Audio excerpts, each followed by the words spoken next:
হে পাকবড় আরতি কামনা, আজ নিশীথে আমি একই স্বপ্ন দেখলাম।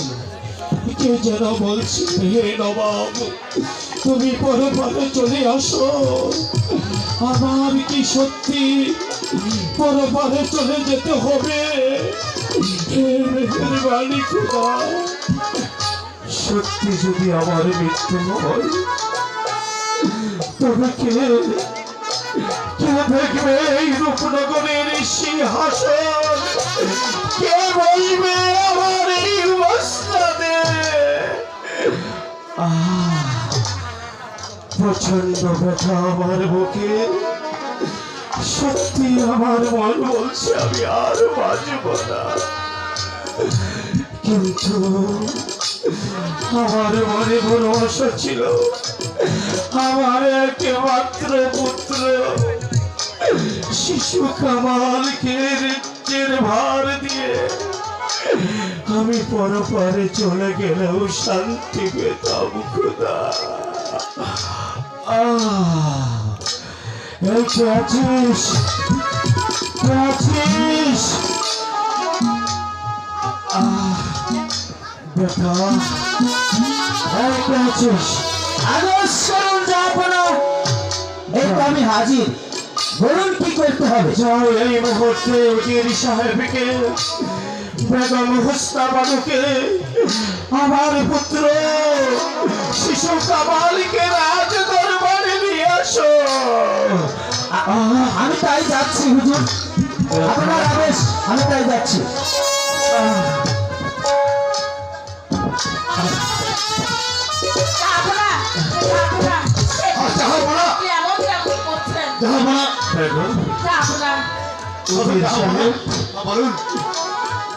আমি তোমাদেরকে দেখেছি কেন জানো? কেন রেখেছি জাহাপনা? আজ নিশীথে আমি একই স্বপ্ন দেখলাম। কে যেন বললো, হে নবাব তুমি তোমার পরপারে চলে যেতে হবে। আমার বুকটা আমার জ্বালা যন্ত্রণা করছে। আমার মন বলছে আমি আর বাঁচব না। বেগম, বাবা কামাল, আসো বাবা, আমার কাছে আসো। হুজুর সাহেব, আপনি সারা জীবন আমার সাথে থেকে আপনি যেভাবে নির্দেশ দিয়েছেন আমি ঠিকই তেমনি ভাবে রাজ্য পরিচালনা করেছি। আমি চলে যাব ভাই, রেখে যাব এই রূপনগরের রাজ সিংহাসন।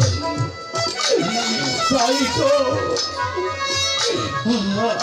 আমি আমার পুত্র শিশু কামাল তুমি সিংহাসনে বসো বাপ। তোমাকে কেমন দেখা?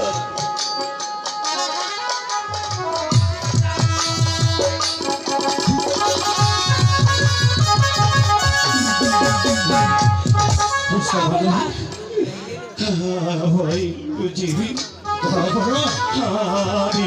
আমার মৃত্যুর পর আমার বেগম এই রাজ্য পরিচালনা করবে।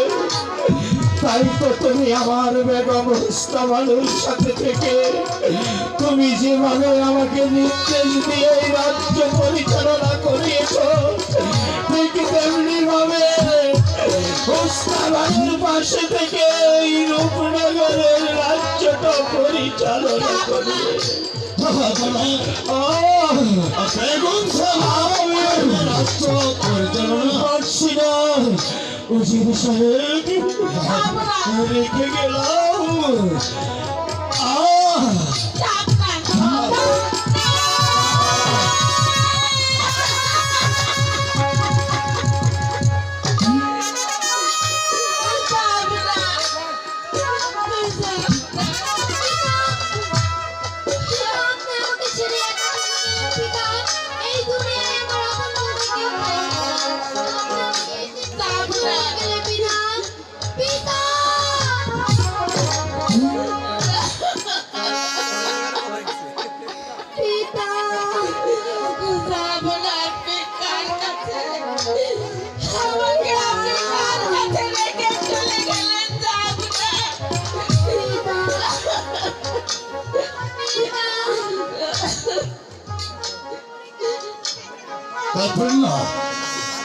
খাচ্ছেন না বেগম সাহেবা?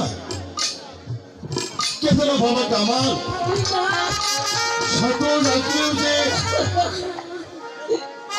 আর সারা দেবে না, সে যে পৃথিবীর মায়া ত্যাগ করে আপনাকে আমাদেরকে ছেড়ে চলে গেছে। তাই চলুন যাহার মৃত দেহটা সৎকাজের ব্যবস্থা করি। কেমন করে কামলকে আমি মানুষ করবো ভাই, তুমি বলে দাও। কোনো চিন্তা করবেন না বেগম সাহেবা, আপনি যখন বেঁচে আছেন শুধু তাই নয়, আমি আপনার পাশে আছি। আমাকে মানুষ করতে হবে, চলুন। যাব না।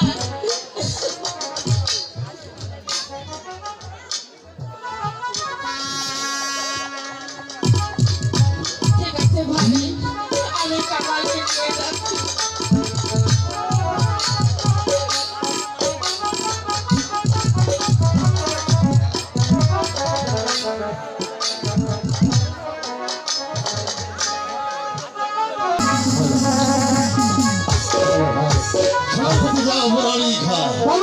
সাহেব রত্নগরের নবাবের মৃত্যুর পর থেকে বেগম হস্তা ভানু রাজ্য পরিচালনা করছে। এখন ইচ্ছে মানে আমরা এই রাজ্যটাকে দখল করতে পারি। তুমি কি বলো জাফর আলী খান? সাহেব মানুষের জীবনে দুবার আসে না, একবারই আসে। তাই তো আমি বলছি আমরা কিভাবে এই মসনদ দখল করতে পারি। ঠিক বলেছে জাফর আলী খান, সুযোগ মানুষের জীবনে বারবার আসে না, মাত্র একবারই আসে। তাই আমি বলছিলাম কি, ওই শিশু কামাল ও বেগম হোসনা বানুকে হত্যা করতে পারলেই আমার পথ হবে পরিষ্কার।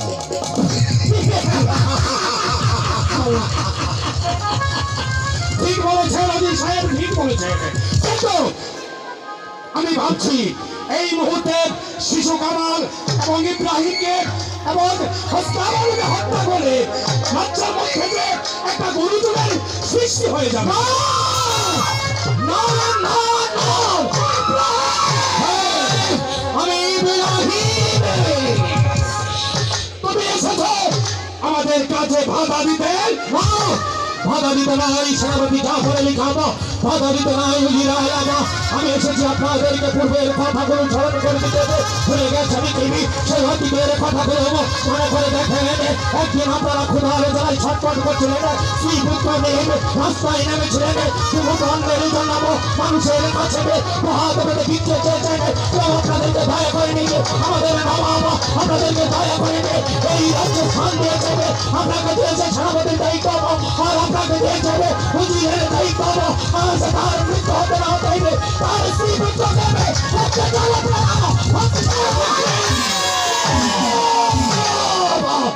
আমি ইব্রাহিম, মানুষ সত্তার ইব্রাহিম, তোদের মতো মানুষ রূপিত ভাই জানোয়ার নয়। একটি কথা ইয়াদ রাখবেন, আমার চাকরি দাদা পাবে, আমাকে রাস্তা থেকে তুলে নেবে, এই রাজ্যের মান সম্মান পথে বহন করে যাবে। আমি বেঁচে থাকতে হবে, তোমাদের মনোবাসনা কিছুতেই পূর্ণ হতে দেবে না। বেরিয়ে যায় এখন থেকে বলছি। যাবো যাবো জাফর আলী খান, অবশ্যই যাবো। আমি এখানে থাকতে আসিনি, অবশ্যই চলে যাবো উজিরে আলা। যাবার পূর্ব মুহূর্তে আপনাদেরকে আমি মাত্র দুটি কথা বলে যেতে চাই। ভালোভাবে দুটি কান ধরে শুনে রাখবেন, এই মন সত্তার ইব্রাহিমের কথা মনে রাখবে। জাফর আলী খান, তোমরা যদি বেড়ে থাকো তোমাদের এই সেই রাজারি কাজের বাধা দেওয়ার কথা এই মহাতলবী এই রবনগরে জন্ম হয়নি, তাহলে তোমরা ভুল করে যাও। মনে রেখো তোমাদের এই সেই রাজারি কাজের বাধা দেওয়ার জন্য কেউ ছুটে আসবে, এই মন সত্তার ইব্রাহিম ছুটে আসবে। সেই দিন এই সেই রাজারি কাজের বাধা দেবে মন সত্তার ইব্রাহিম। ইব্রাহিম বন্দিগণ ধীরে ধীরে আলা ধীরে ধীরে সিপাহ সালা জাফর আলী খান ইব্রাহিমকে তোমরা লোহার শৃঙ্খলে বন্দি করতে চাও তাই না? কিন্তু না, আমি ইব্রাহিম মানসত্তর ইব্রাহিম আমার বহুতে আর আমার খোদা তালা তোদের মতো জানোয়ার দিকে শাস্তি দেওয়ার মতো অনেক শক্তি দিয়েছে। তাই তোমাদেরকে বলে যাচ্ছি, এই ইব্রাহিমকে তোমরা আমার ইহার জানাবে বন্দি করতে পারবে না। আমার ইব্রাহিমকে বন্দি করতে হবে, তোমাদেরকে আবার নতুন করে জন্ম নিয়ে এই পৃথিবীতে আসতে হবে।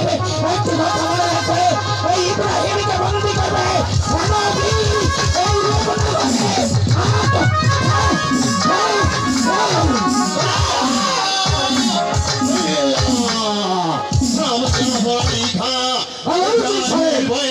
আমাদেরকে পিছিয়ে থাকলে চলবে না, আমাদের সংকল্পে আমাদেরকে এগিয়ে যেতেই হবে। আমাদের লক্ষ্য স্থলে আমাদেরকে বুঝাতেই হবে।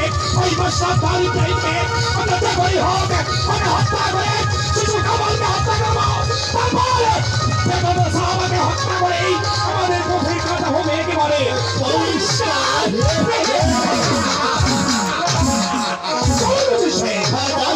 আমরা এগিয়ে চলি।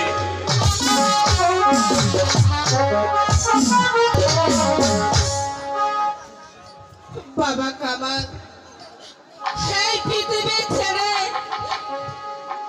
তোর বাপ চলে গিয়েছে, কিন্তু কেমন করে তোকে আমি মানুষ করব আর কেমন করে রাজ্য আমি পরিচালনা করব বলে দে বাবা, কেমন করে আমি তোকে মানুষ করব?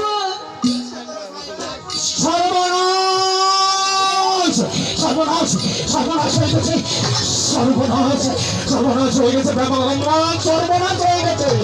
তুমি আমার কাছে খুলে বলো। আর বিলম্ব নয় বেগম আম্মা, আর বিলম্ব নয়। এই মুহূর্তে শাহজাদা কামালকে নিয়ে আপনি রাজ্য থেকে অনেক দূরে পালিয়ে যান। আমার স্বামীর এই রাজ্য ছেড়ে আমার সন্তানকে নিয়ে আমি কিছুতেই পালিয়ে যাব না। আপনি কি জানেন আপনাদেরকে হত্যা করতে হবে? উজির আমার খাওয়া আর সেনাপতি জাফর আলী খাওয়া বেড়ে আসছে, আপনাদেরকে হত্যা করতে। আমাদের হত্যা করে ওদের লাভ লাপনেকে বেগম আম্মা, লাপনেকে আপনাকে আর কামালকে হত্যা করতে পারলেই উজির অমর আলী হবে। এই রূপনগরের বাদশাহ আর সেনাপতি জাফর আলী হবে তার প্রধান উজির আলাদা। তাই তো বলছি বেগম আম্মা, আর বিলম্ব না করে এই মুহূর্তে কামালকে নিয়ে আপনি এই রাজ্য থেকে চলে যান। রাজ্য ছেড়ে আমি কিছুতেই যাব না, কারণ এই সিংহাসন আমাকে সবসময় বুকে আটকে করে রাখে। যাব না, আমার সন্তানকে নিয়ে আমি কোথাও যাব না। আপনি কি বলছেন বেগম আম্মা? তাহলে আপনি এই রাস্তা থেকে যাবেন না, এই রূপনগরের ভাবি নবাব শাহজাদা কামালকে আপনি বাঁচতে দেবেন না। না না বেগম আম্মা, না, এর কিছুতেই হতে পারে না। ওকে আপনি যান, একদিন রাস্তা থেকে তুলে এনে আপনি আমাকে নিজের সন্তানের মতো লালন পালন করে বড় করেছেন। শিশুকাল আমি আমার পাঁচ হারিয়েছি। ওকে বাবা, ওকে জননী, আজ তোমার বুক থেকে তোমার কামালকে আমি কেড়ে নিয়ে যাবো শুধুমাত্র এই রাজ্যের ভাবি নবাব কামালকে বাঁচাতে। ছেড়ে নিও না, আমি কামালকে ছাড়াতে আমি পারবো না। কামাল, অমন করে বলিস রে ভাই, অমন করে বলিস নি, তোকে তো বাঁচতে হবে। আর ভাই আমার কাছে আয়, চলে আয়, চলে আয় তখন, চলে আয়।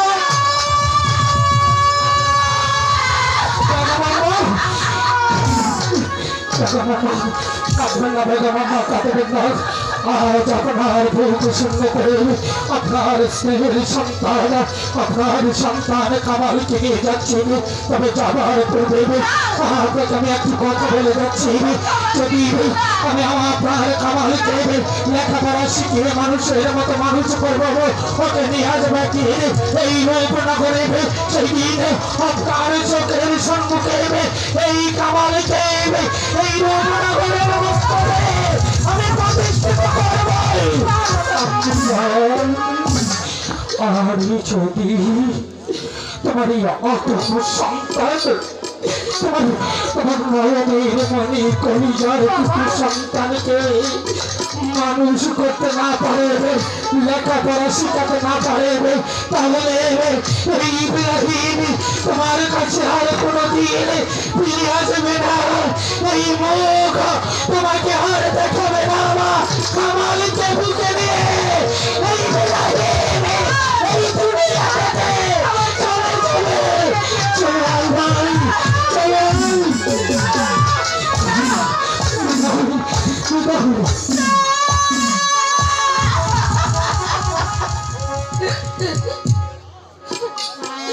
সত্যি সত্যি ইব্রাহিম আমার সন্তানকে আমার বুক থেকে ছিনিয়ে নিয়ে এসেছে।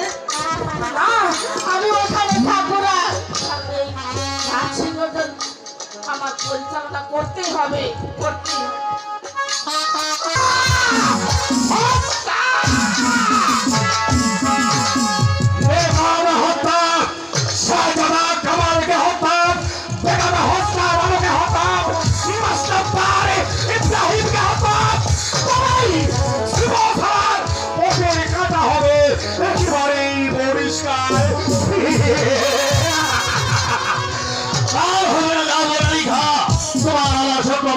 পরিণত হবে না। কেন কেন যে সাহেব পালিয়ে গেছে বলে পালিয়ে গেছে সর্দার ইব্রাহিম ওই শিশু কামালকে নিয়ে পালিয়ে গেছে। আশ্চর্য আশ্চর্য ব্যাপার, শত শত পাহারা থাকা সত্ত্বেও মুস্তাফার ইব্রাহিম কি করে শিশু কামালকে নিয়ে পালিয়ে গেল? আমি তো তাই ভাবছি না মোরালিকা, কিন্তু শুধু বাপরে যত্ন চলবে না। যেমন করে হোক সেখান থেকে হোক ওই বেঈমানকে খুঁজে বের করে এনে তাদেরকে নির্মমভাবে হত্যা করতে হবে। ওজির সাহেব, আপনি কোনো চিন্তা করবেন না ওজির সাহেব। ওই মুস্তাফার ইব্রাহিম শিশু কামালকে যে রাজ্যেই পালিয়ে নিয়ে যান না কেন, আমি তাদেরকে ধরে এনে আমি আপনার সম্মুখে দেব নির্মম হত্যা। ঠিক বলছে না মোরালিকা, তাহলে আর বসে থাকলে চলবে না। চলো এই মুহূর্তে উল্টা বেড়ে চলে যাবে। যেখান থেকে হোক যেমন করে হোক মনসুর ইব্রাহিম ওই শিশু কামালকে খুঁজে বের করতে হবে। চলে এসো। তাই চলো ওজির সাহেব। মুস্তাফার তুমি পালিয়ে গিয়ে আজ হয়তো জাফরিকার হাত থেকে তুমি রেহাই পেয়েছ। তুমি মনে করো না এই জাফরিকা তোমাকে এই দুনিয়া বুকে বাঁচিয়ে রাখবে? এই স্বাধীনতা বাড়ি আমি তোমার কানে চাই বসে দেবো। আমি চাই এই নগরের সিংহাসন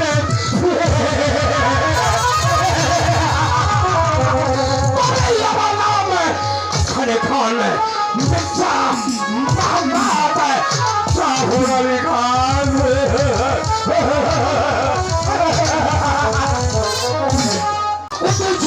আমার অন্তিম সময়ে আমাকে সেবা শুশ্রূষা করবে, তার তুমি বলে দাও মেহরবান খুদা।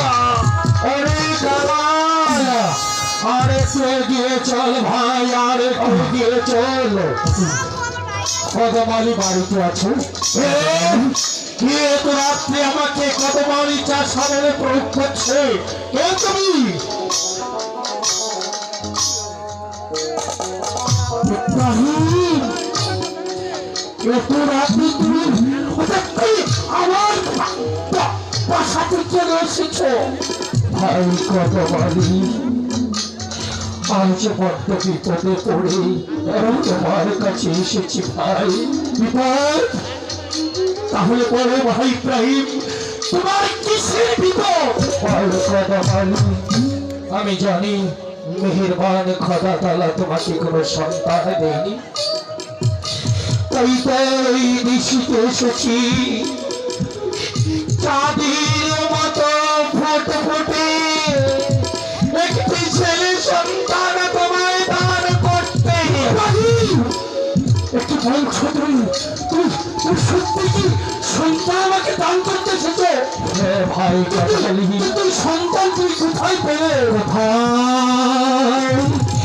কোথায় পেলাম জানতে চাই এই সন্তানের আসল পরিচয়।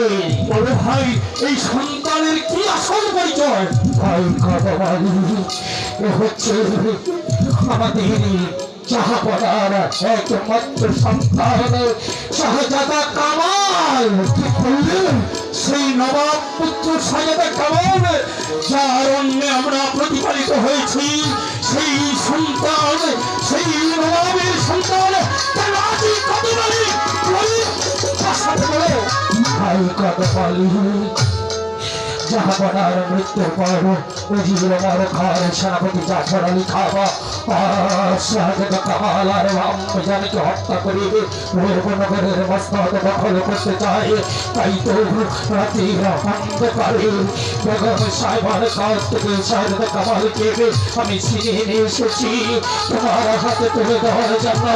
বলো ভাই, তুমি কি পারবে না আমার তোমার ওই বুকের মাঝে সারাটি জীবন এই নিজ বাবার সন্তানটিকে আমি নিশ্চয়ই পারবো। ভাই ইব্রাহিম, আমি তোমার সম্মুখে তোমার গাছ হয়ে শপথ করে বলছি, এই রূপনগরের শেষ রত্ন আমার এই জীবনের সমস্ত রক্তবিন্দু দিয়ে হলেও আমি এই শিশু কামালকে আমার বুকে আঁকড়ে ধরে রাখবো। কামাল ভাই আমার, আছে ঠিকই তুই এই কত বাড়ি চাষার কাছে থাকবি, এখানে থেকে তুই লেখাপড়া করে মানুষের মতো মানুষ হবি ভাই, থাকতে পারবি না।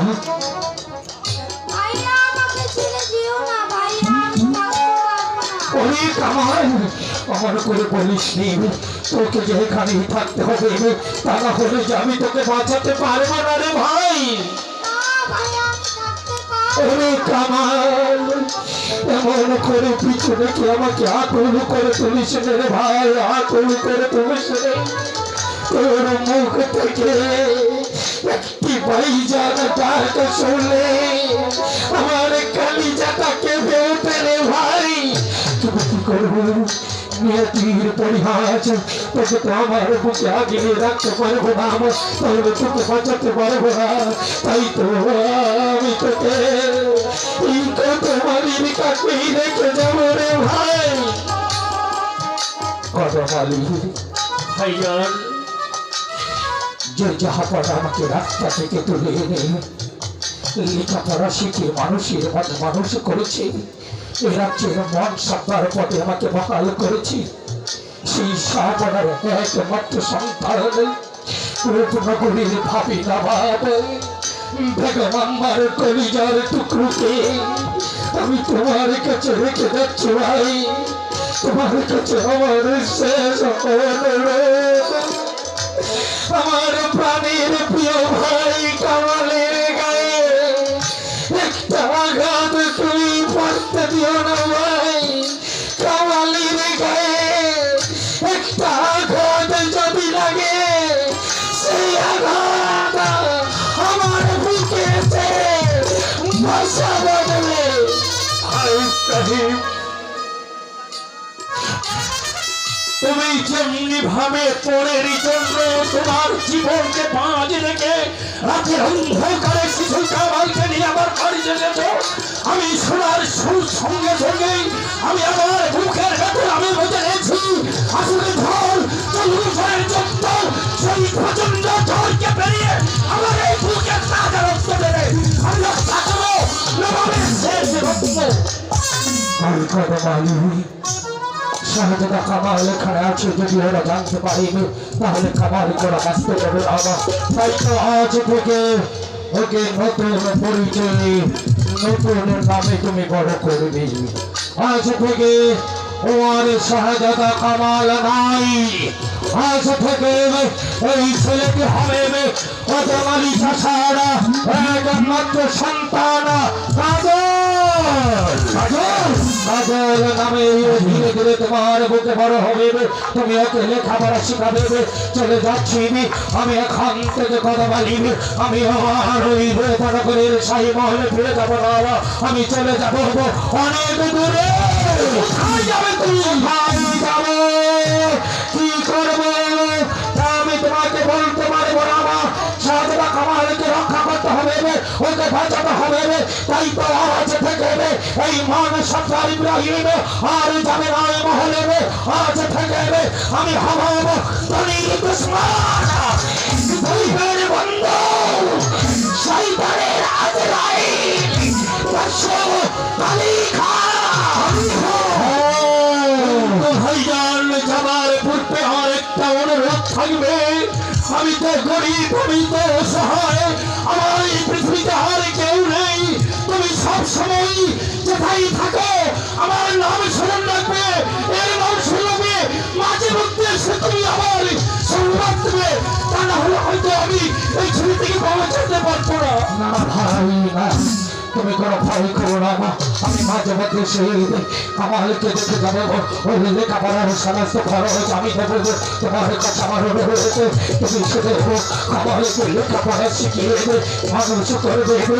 আসি ভাই, আসি রে কামাল, আসি।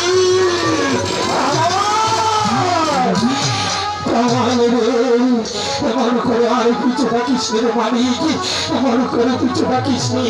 তোকে রেখে যেতে আমার বুকে যে পাঁচর উপরে চৌচির হয়ে যাচ্ছে রে। তোকে রেখে যেতে হচ্ছে, আমাকে তুই ক্ষমা করে